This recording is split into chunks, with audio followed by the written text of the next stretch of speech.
time in high school is supposed to be some of the best of your life, but for one 15-year-old Aniyha Pier, her freshman year has been punctuated by bullying and racial slurs. It got so bad that Aniyha's mother had to pull her out of Folsom High School near Sacramento because her daughter didn't feel safe anymore. Joining me now is family attorney Tyrine Aman and Christina Laster, the Director of Policy and Legislation at National Parents Union. Thank you both for coming on tonight. Listen, let me go to you, Tyrine.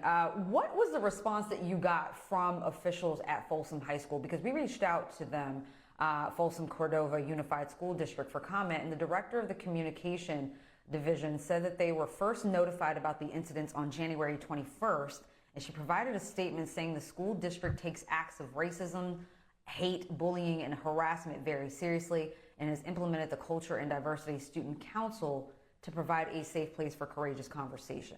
What say you?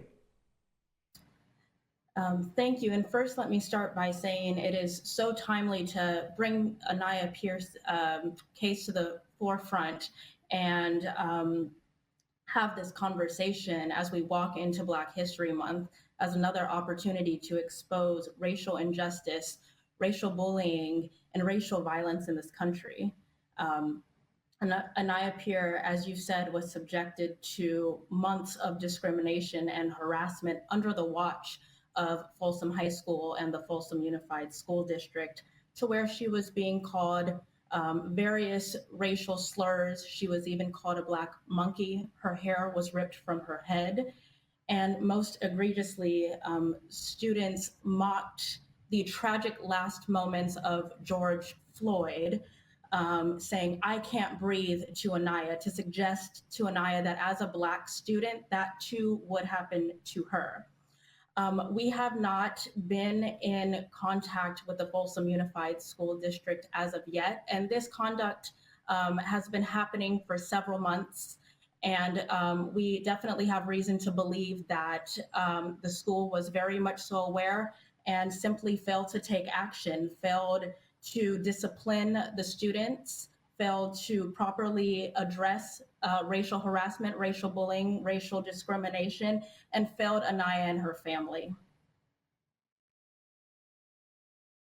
Christina, what happened to Aniyha at Folsom High School is apparently not an isolated incident. What can you tell us about other acts of bullying and racism in that district? So whereas they would try to have us believe that they're working on diversity, equity, and inclusion, that is not the sentiment of the community, the parents and the youth that are Black there, particularly at that school. There have been multiple claims that this school operates under a system of racist practices, discriminatory behavior, even teachers saying things that are totally out of order to and about Black students in class when they're outnumbered and really isolated. Tyrine, a recent accountability report card from Folsom High School shows that the student body, of course, is 4% Black, 52% white, and 28% Asian. What concerns you about that racial makeup of the school when Aniyha started going there? Well, my concerns definitely were that Aniyha would be seen as a minority, not a priority, someone who can be looked over, not only Aniyha, but other students of color. And that was clearly the case when she went to her administration to let them know that she was being harassed and bullied, yet nothing was done.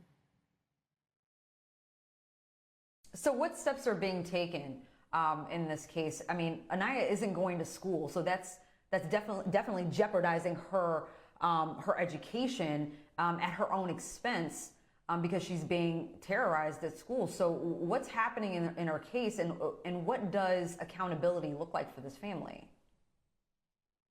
Absolutely. As you said, Aniyha has unfortunately been pulled out of school at no account to her family, but because of the lack of action and accountability on the part of Folsom High School and the Folsom Unified School District.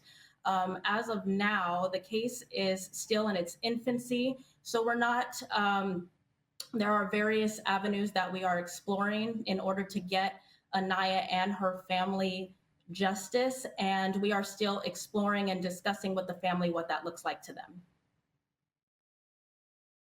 And what about her education? I mean, I'm concerned about her falling behind. Is she being homeschooled in some way? What about therapy? Is she seeing somebody, talking to somebody? What resources are being provided? Given that this just happened to Aniyha, and it never should have, we are still within a week or so of her being pulled out of school. So both myself and the family and the other attorneys working on the case, we are going to be discussing with the family the best actions to take in order to ensure that Aniyha is not missing out on her education, because this is not her fault, and able to unfortunately get through this trauma in the best ways possible. Christina, last question to you. I have less than 90 seconds, but we've been seeing so much of this happening lately across the country, where bullying is becoming aggressive and violent against Black students. What do you think is the cause for the increase in all of this, especially in light of this debate about what children should be taught in school with critical race theory and the like? It definitely stems from their home life and what their parents are discussing in the house, how they're being raised, right? I mean, hate is not something that you just happen upon it. This kind of racial hatred and racial attacks is it happens in a conducive environment for it to happen. It's raised, it's developed, it's trained. And so whereas our children are outnumbered in schools and trying to get an education, the school almost acts as a white supremacy boot camp training grounds for the white children. And until there's a hard stop put to it and federal regulations and protections are implemented, it will continue to permeate throughout our K-12 education system. All right, attorney Tyrine Aman and Christina Laster, thank you so much for joining me tonight.